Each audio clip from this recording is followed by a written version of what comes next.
I experienced 11 years of critical ill health, severely unwell, when I was in and out of hospital, battling severe health challenges, including near-death experiences, emergency operations, ICU, cardiac arrest. I was left wheelchair-bound, housebound, and dependent on full-time care for the majority of that time. I started delving into performance neuroscience and devising these strategies, these cognitive enhancement strategies that effectively were transforming my life. Not only was I able to get out of the wheelchair and out of hospital, I am now fully functional, high functional, in fact, running, 21 kilometres this morning.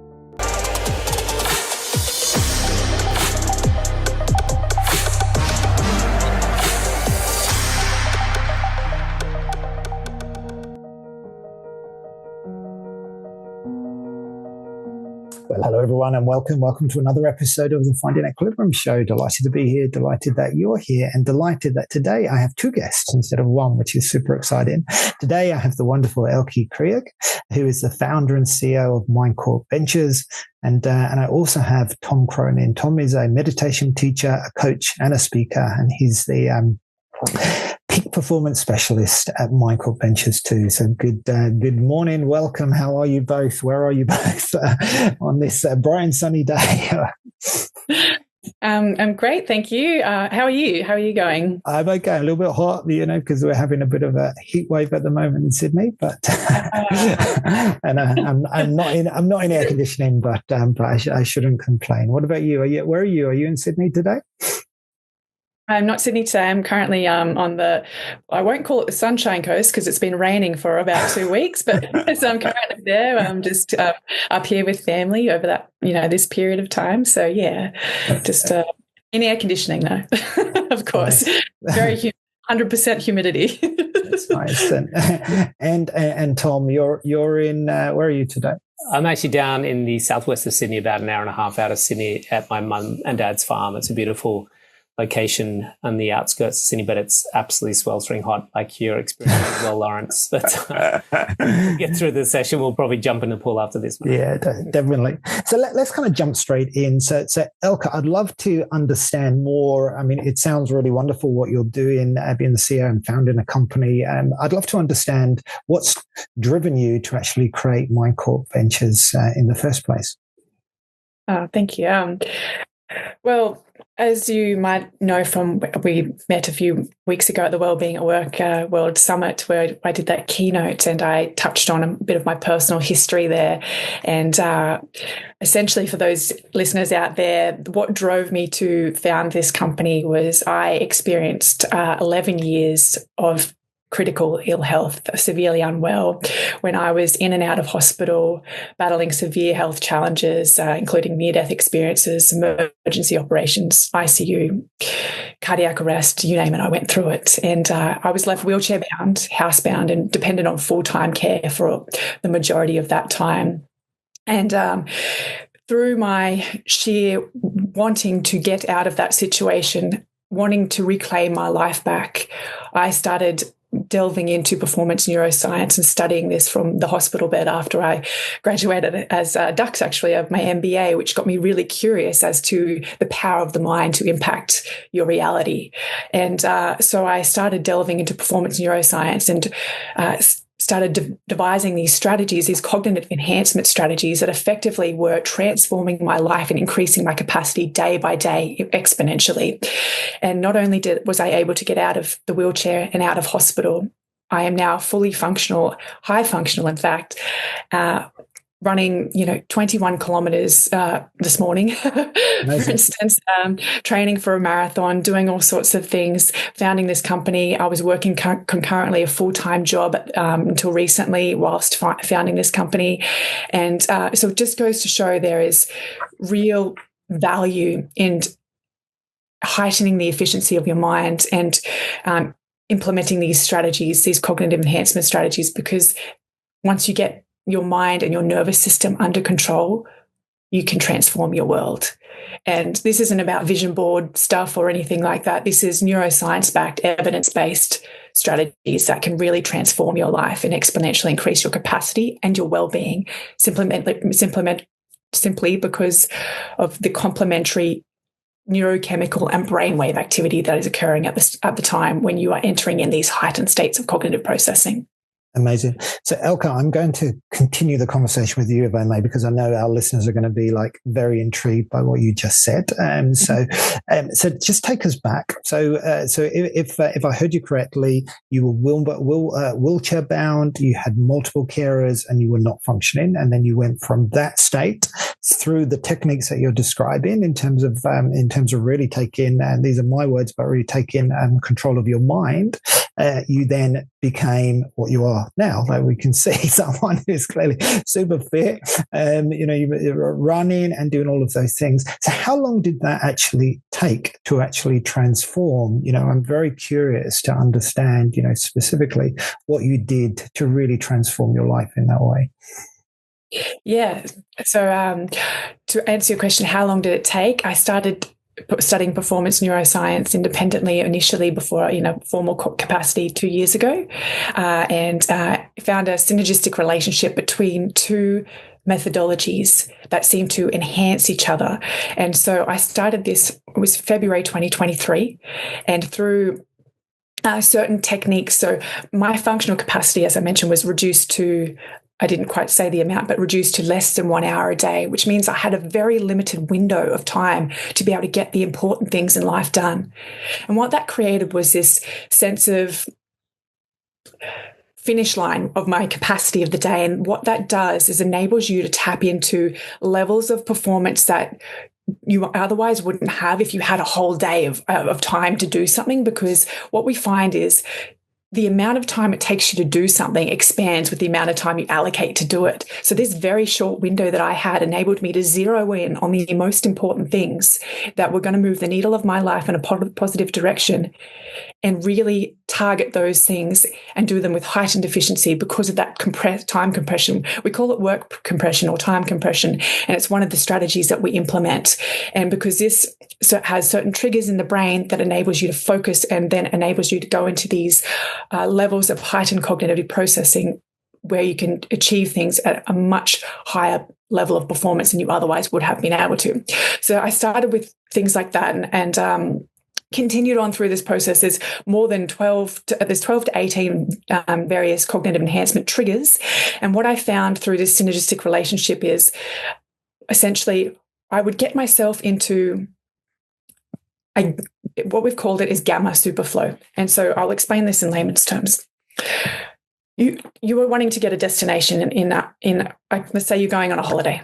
You're driving on a holiday. It's the difference between taking the highway in a Formula One car versus meandering about through scenic routes, getting distracted along the way, taking a wrong turn, getting lost, and then never actually getting to the destination. Mm. And what we've found with this synergistic relationship, you can get yourself into what's called a gamma state of brainwave activity, which is associated with the highest levels of cognitive processing and enables you to get to your destination faster. Now, you may have heard of flow states, so I might have just lost everybody there, so I apologize for that. And this is essentially a supercharged version of a flow state. So flow states are like a sports car driving on the highway or on an autobahn. This is like a Formula One car driving with Michael Schumacher driving you there.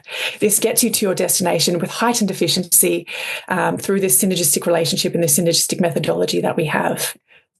Amazing. So I'm going to stop you there and I'm going to bring Tom in, but thank you for that. So I guess my takeaway from this is that we have more power than perhaps we realize, and we have the choice. We can take the slow road or the fast road. And clearly, Elke, you took the fast road, and we're really intrigued to understand what that road looked like. I'm going to bring Tom in. I mean, Tom, in your capacity as a meditation teacher and a coach, and all the work that you do, I'd love to get your perspective on this superhighway and how it works really when you look at it through the lens of meditation and the work that you do. Yeah, we use a deep mental rest strategy in the Mindcore Ventures program and process. And what that does is that we have all these external parameters that Elke was talking about that really enhance your cognitive capacity and efficiency. But one thing we've got to also address in this extra component is so critical in getting the brain into those deeper states of restful awareness. When our brain is scattered and unsatisfied, and this is where most people's brain is, it's very unsatisfied. So it's constantly craving dopamine. And that's why Instagram and TikTok have just exploded, because they provide us with this constant source of very cheap hits of dopamine. And what that's doing is that it means that your brain is unsatisfied in the task at hand, and it finds this current task unfulfilling. And so it will look for things that might be a little bit more fulfilling. So we come from a premise, if we can take the brain down into the deeper states of brainwave frequency, and from there, the brain is actually stabilized in an extremely heightened level of bliss. This is quite an interesting phenomenon. We call it the bliss of being. And it's a state where the mind is conscious, but extremely active and focused. And meditation, the program we use, this deep mental rest strategy, using particular primordial vibrations to take the mind away from the world of form and phenomenon, away from dopamine and stimulation and excitation, bring the mind in this closed-eyes experience up to 30 minutes at a time. What that does is that we liken it to this delayed gratification. Okay, so you're going to delay the gratification of getting immediate dopamine from coffee, chocolate, and Instagram. Pull the mind backward, a bit like a catapult in a sling. Pull the mind backward into deep rest, and profound changes happen in this incredible state of deep, restful mental rest state. Then what happens is when we go into action from there, the mind's coming from a much deeper, more powerful place. And I really like the quote from David Lynch, who's a meditator of this particular process. He says, ideas are like fish. To get the big ones, you need to go deeper. And most people's brains is just fluffing around on the surface level. But when we take it deeper into these deep states, then it becomes much more efficient and effective. I love that. Sorry, Elke. I was just about to say, just to add to what Tom was saying there, Tom was talking about the brain fluffing around on this surface level. Well, it's because of the constant bombardment we're having in this day and age of external stimuli, of stresses that are pulling us in every which direction, these distractions. And this is where my metaphor about the highway came in. And this is when your brain is active in beta wave activity, which is just erratic, but hypervigilant, where you're constantly scanning the world, but never fully paying attention to anything, living in this state of low-grade sympathetic nervous system activation, a low-grade fight or flight. But where we get you to, which is what Tom was explaining very articulately, that we get you into a state of deep, deep restful awareness, and then that is that gamma wave activity that I was referring to. And gamma super state is essentially a super state. So then we harness that state after 30 minutes and teach you how to direct that to your highest value goal-directed actions, where you can execute with heightened efficiency in a state of conscious awareness where you're able to slow down and speed up all at the same time. Amazing. I'm going to move things on a little bit now. So this all sounds wonderful, and the bliss state and these types of things. But I know a lot of people who will be listening to this are not in that state. They're in quite the opposite. They're in a fight or flight. That's why TikTok and these things are, they're moving from one Instagram post to to another. There's no time to think. This is really what people would tell me. The work I do, I have access to a lot of organizations, and sometimes I think, golly, how do we turn this ship around? One of our advisors said, burnout, how do we deal with burnout when everyone is so busy? And this is something we're seeing the whole time. And even though what you're describing is a solution, one question I have is where do we start? I guess, like what do we do in the current context where there is such a enormous challenge around busyness and the impact that has in terms of burnout? It's precisely when we want to do more when we should pull back. It's so stupefyingly counterintuitive for the brain that when you're overwhelmed and burnt out and have all these demands coming at you, you want to put in extra hours. And as I started to say just before this recording, we have this idea that it's called linearity bias, that for every hour input that we're going to get X units of something out. So we just keep putting in more hours, and which keeps us on this treadmill, if you will, where we're just, there's motion but no progression, and then we don't have time to think. We don't have it. It cripples our creative potential and our adaptive capacity because we're being pulled in every which direction. So how do we do it? We have to defy every instinct in our body and cell to push forward and pause. When you want to move forward most, when you're feeling the most stress that you should work those extra hours, that is the time that you should pause. And you almost have to put yourself in a straitjacket to do it because it's so stupefyingly counterintuitive to the brain and body. But that is the most crucial time to pause.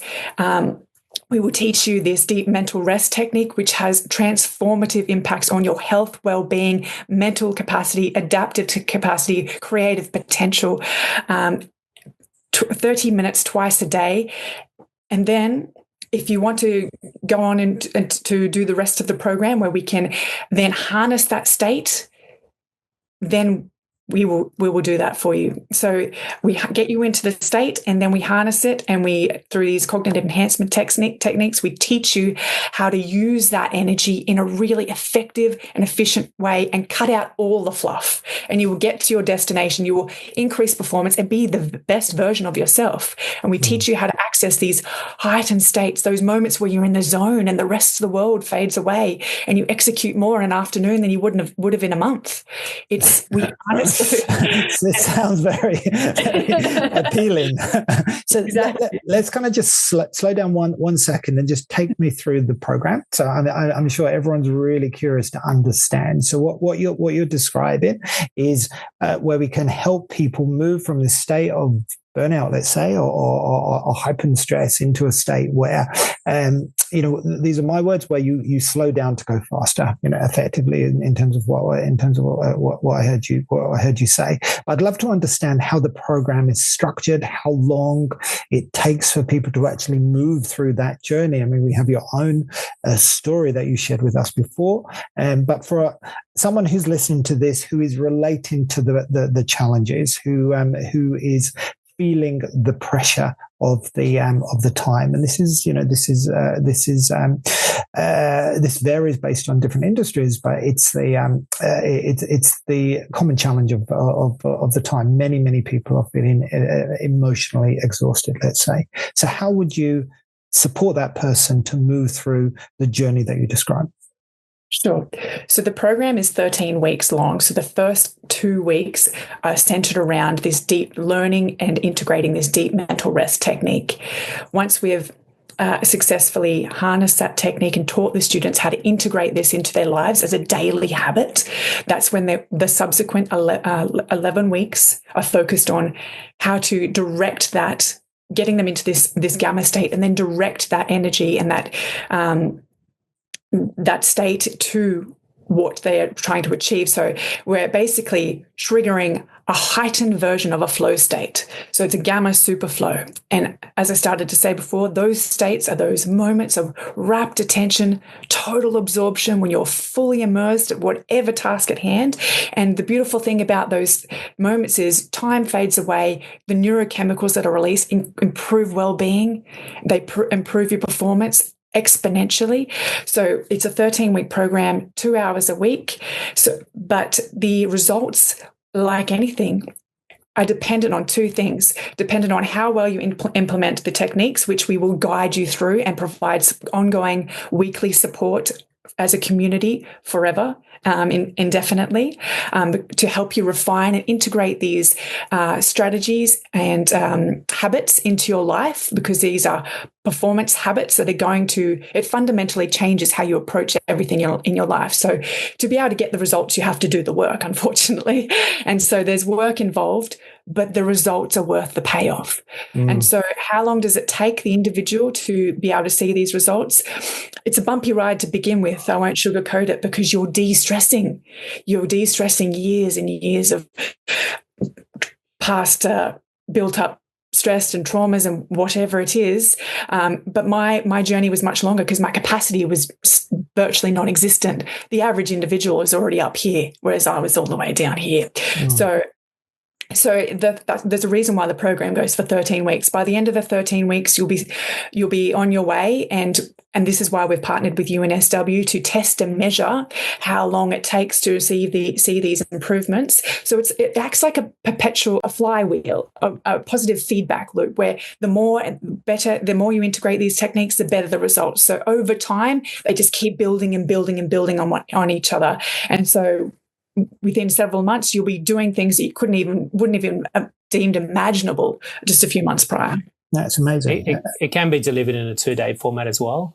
So there's some variabilities on what companies' needs are. So it can be tailor-made for the company based upon what capacities they've got with their staff.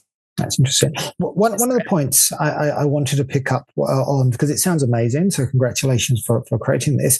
And one of the dependencies is that we have to do the work. The individual has to do the work. And I'm curious to understand why people who have the knowledge don't do the work themselves. I'd love maybe, Tom, your perspective on that. Yeah, I think it comes back to what you were saying prior in the previous question before. And it's about reassessing our core values more than anything. See, most people, their core value is, everyone's core value is, I want to be fulfilled and I want to live a better life. But most people's belief that the methodology of getting that core value is from action and acquisition. So they think I will be more fulfilled if I acquire something or experience something, if I work harder, if I make more money, if I have a holiday, if I buy that new outfit. And then that will change my state. So most people are in what we call outcome-oriented fulfillment, that their outcomes are where they extract fulfillment from. And that's because we're in a society that is modeled on extraction and commoditization. So everything is about what can I extract from that item or from that person or from that, that society, so that I can feel better. So we come from a different methodology and different premise. And what we need to do, I think, as a species, and I think this will probably be one of the solutions for the environmental problems that we're facing, is that if we establish fulfillment first as an inherent arising from within, independent of the external world, and that's harnessed through particular methodologies and processes, it won't happen naturally. It's something we need to cultivate because we're not in that state yet. We're in outcome-oriented state. So we need to shift our state to self-referred fulfillment. And when we get into self-referred fulfillment, which is a brainwave frequency and a physiology, so the physiology needs to be coherent with the brainwave frequency, and that's the methodology that we're integrating here, is it works on 2 levels. Because you can have a brain that thinks I'm fulfilled, or even if the brain's in gamma brainwave, but then your body is still riddled with trauma and all sorts of stresses. We need to work on those 2 levels and parameters. But when that body and the mind are in this deep state of nourished fulfillment, we call it bliss state or the bliss of being, then we go into action from that. Then we have a very different way of acting. We have a very different motivation for action and a very different outcome for our actions as well, because it's coming from a much more powerful state. But our society is not constructed and coded that way. So I think really it's got to work from shifting people's awareness about their understanding of fulfillment, and this podcast is playing a role in that. But I think also from top down, management needs to come in and start re-educating their communities, their staff, on how they can improve systems and processes within the organization so that people aren't overwhelmed. If you've got someone working through a PowerPoint or working through a document that they have to prepare, and they're getting people coming up to them at their booth saying, hey, did you see the Swannies on the weekend? Or their boss texting them saying, can you come in here for a meeting? And they just constantly keep getting their attention broken, and they just can't access those states. It needs to come from the top down, I think, and the whole organization needs to be on board with these processes. I agree with that. It's a culture change, and there are leading companies who are making that shift. Yeah. Thank you for sharing what you shared. I mean, the last question I always ask all of my guests, and this is the Finding Equilibrium show, and I guess what we're seeing at that level is that society is completely the wrong way around, and we need to kind of adjust that and bring that back into equilibrium. But for you, Elke, and I can guess at the answer, but I'd love to know what finding equilibrium means to you, and what you do as an individual to really support yourself to be in equilibrium each and every day. Sure. Finding equilibrium to me means mastering your nervous system. After having a nervous breakdown myself, I know the ramifications of stress, overwhelm, and burnout. Mastering your nervous system, if you master your nervous system, you master your world. And the way I see this is that state of pure tranquility, peace, and inner bliss. And when you're in that state of self-referral rather than object referral, as Tom was referring to before, you are like the eye of the storm almost. You can see the chaotic world around you will never overshadow your access to this reservoir of peace and internal tranquility that you have. And that is, to me, what finding equilibrium is. You can navigate your way through the stresses of life, being totally unruffled and unperturbed by it. And you know exactly where you need to go, and you are on your path there, going on the highway. And what I do in my daily practices to find equilibrium is I balance equal amount of work as I do with active recovery practices. And now these practices aren't just physical rest. They're about engaging in intentional practices that calm the nervous system, restore cognitive capacity, and replenish critical neurochemicals that are necessary for optimal functioning, peak performance, and burnout prevention. And so these are things like this deep mental rest technique, engaging in artwork. I like artwork. Journaling. I know it sounds like all of these psychology 101s, but it's really fundamental. Journaling is essentially just a cognitive load dump, reducing the cognitive load so you can access these heightened states of functioning, because it depends on a few things. You need a reduced cognitive load, reduced stress, and a couple of other triggers to be able to enter into these states, sustained focus. And we just can't get that without finding equilibrium. We can't. And that means we're impeded with our ability to perform and access these heightened states of cognizance and get our meaningful work done and get to where we want to go. And anyone can do it. Everyone can do it. We just pause. Beautiful. I love that, Elke. And same question to you, Tom. Well, I was, in one way I was over here I call it PM, pre-meditation. And that's when I was just hardcore drugs, drinking, partying, eating terrible food, having terrible thoughts. And I was in a really, really bad state. Then I went hardcore over to this side, which was post-meditation. And that's when I was like going vegan and raw, and I wouldn't go out, and everything was like completely obsessed about optimizing my life experience. And then as time went on, I found this really nice, we call it the middle way. And so I have my ice baths and my saunas and my meditation and my journaling and my breath work and going to bed at certain times and structuring my day and getting in flow states. But you know what? I love a burger. I absolutely love a burger, and I love a pizza, and I love hanging out with my kids who don't mind the odd, apple on a hot summer's day. So for me, I'm about making sure that I have systems that bring me back to center and bending and swaying as well within that, like a tree. So sometimes we can get a little bit rigid with these things. And I think for me, I love that Aikido move of bending and swaying a little bit with the variability of life and having that flex to enjoy those things, but know how to recover quite quickly from them. Absolutely. Yeah, I love that. Thank you both for sharing. Let me acknowledge both of you, Elke, for your journey. I mean, a huge journey. Thank you for sharing just a little bit of that. And Tom, of course, for the enormous work and impact that you're having on so many people. Where can people find out more about the work that you do? Sure. So we've actually got a flagship program happening for the general public as well at the moment. Cool. So you can go to mindcorpventures.com and you'll be able to see all the information in relation to the 13th program that starts in February. It kicks off in February. Popular to the public. So this is not just for companies sorry if that came across that way before. It's for every individual. I mean, who doesn't want to operate at their peak every single day and learn how to do this every single day? It's so trainable. That's the ridiculous part. Amazing. Well, thank you so much. Both have a wonderful day, and thank you everybody for listening and for your attention. And we'll be back very soon.